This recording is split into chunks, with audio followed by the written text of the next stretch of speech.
In 2035, the Hermes crew reaches Mars for a 31 solar day expedition. On day 18 they explore Acidalia planitia and botanist Mark collects samples for chemoanalysis.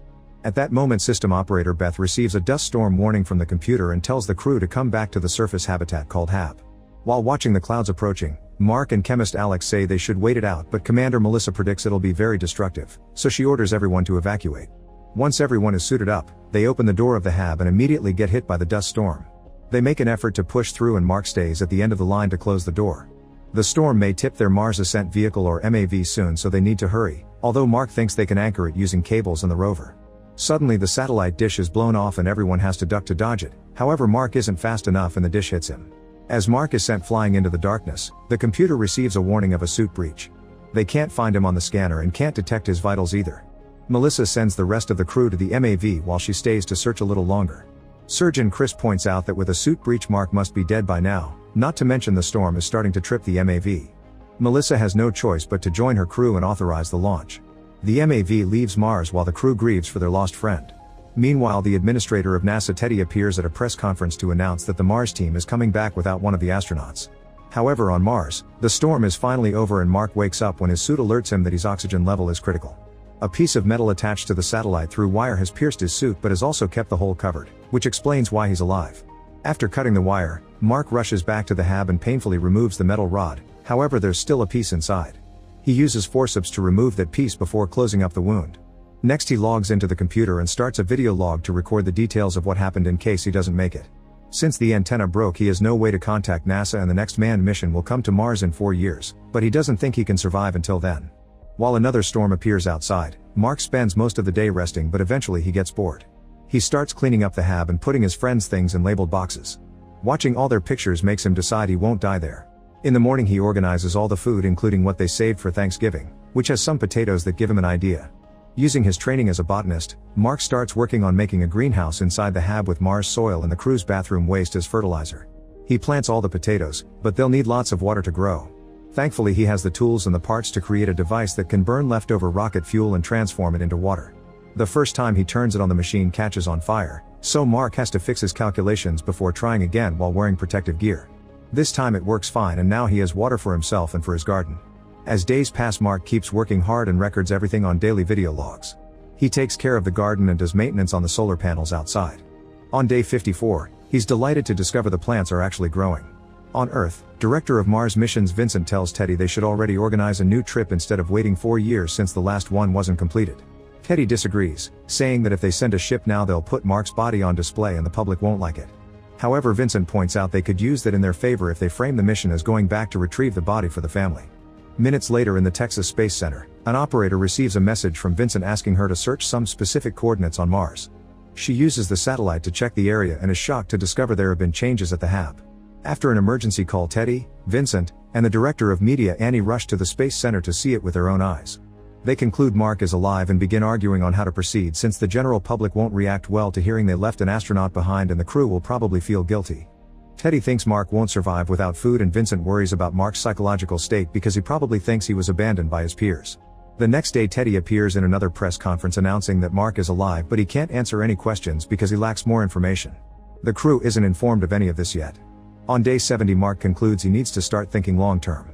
The team that will arrive in 4 years will land 3,200 kilometers away from his HAB, so he'll need to find a way to get there. The first problem is the only working rover, which can reach a maximum distance of 35 kilometers before it has to be recharged. The second problem is that the trip would take 50 days to complete, so he would be living in a rover with minimal life support. By taking pieces from the rover that was destroyed by the storm, Mark manages to double the battery life of the working rover. He does a test run in the middle of the night and notices how cold it gets, but turning on the heater would consume too much battery life. When he returns to the HAB he concludes he must dig out the radioisotope thermoelectric generator, which is a dangerous task because it's full of plutonium. By working carefully, he manages to retrieve the generator without any accidents and connects it to the rover. On Earth, Vincent appears at a press conference to explain Mark's activity since the satellite footage is public. He explains Mark probably wants to go to the landing site, but if NASA could communicate with him, they'd tell him to wait until they rescue him. Afterward Teddy scolds him for saying that on camera since they still don't know if rescuing Mark is possible. He also wants to send a supply probe to Mars, so the team tells him building and sending it would take 9 months. Teddy orders everyone to work overtime and get it done in 3. Flight director Mitch insists they should tell the mission crew about this, but Teddy refuses to do so until they can be sure Mark can be rescued. On day 79, Mark finally gets grown potatoes from his garden. He replants the small ones and saves the big ones for his food supply. Then he looks at the map while trying to think of a way to fix the communication issue and finally gets an idea. He gets on the rover and drives for a while in a direction that confuses Vincent at first, however he gets excited when he also looks at a map and realizes where Mark is going. Moments later, Mark is digging in the sand to pull out the Pathfinder probe, which fell silent in 1997. He puts it on the rover and takes it back to the hab to start working on repairing it. At the same time, Vincent rushes to meet with the engineering team and brings out the Pathfinder replica so they can program a connection. Eventually both Pathfinders make contact and the Earth team receives images from Mars. Mark rushes to put up a sign asking if they can see him plus 2 more signs that say yes and no. The team moves the camera to make it point at yes and Mark celebrates.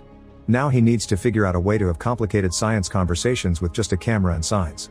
He grabs Beth's computer and finds a chart with alphanumeric units, which he sets up around Pathfinder using signs again. The NASA engineers quickly catch on to what he's doing and repeat the process in their lab. Once everything is ready, both sides can start sending messages to each other. Mark tells them how he survived and makes sure to point out it wasn't the crew's fault. Then NASA begins sending him instructions on how to hack the rover so it can talk to Pathfinder by modifying the broadcasting frequency. Mark follows the instructions to a T and soon receives a message from Vincent telling him they've been watching him and that the whole world is rooting for him.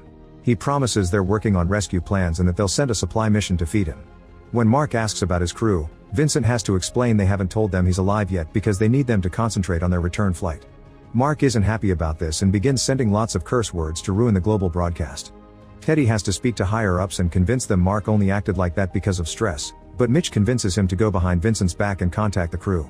It's been 4 months since they left Mars and the team is surprised to find a video message for all of them.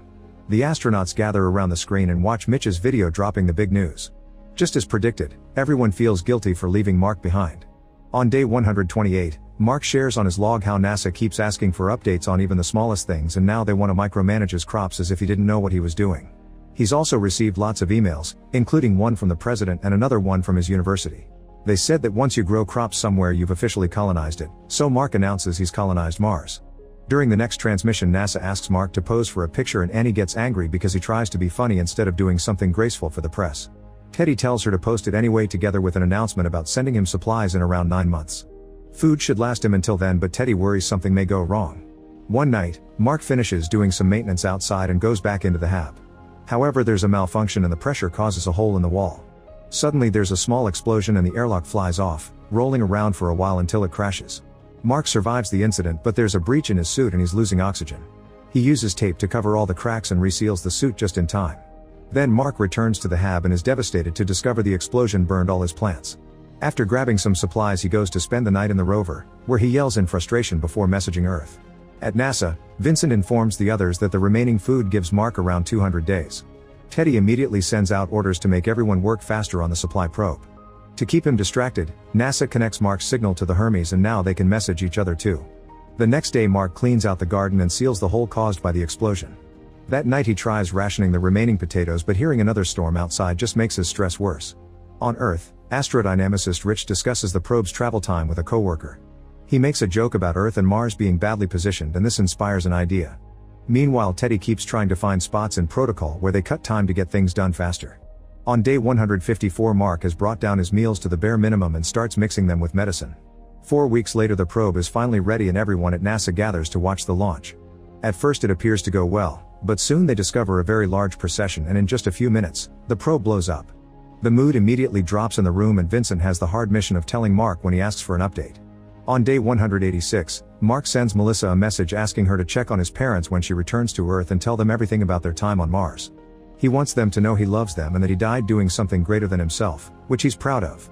Meanwhile, the China National Space Administration watches Teddy during an interview explaining the probe failed because they cut time on the inspections.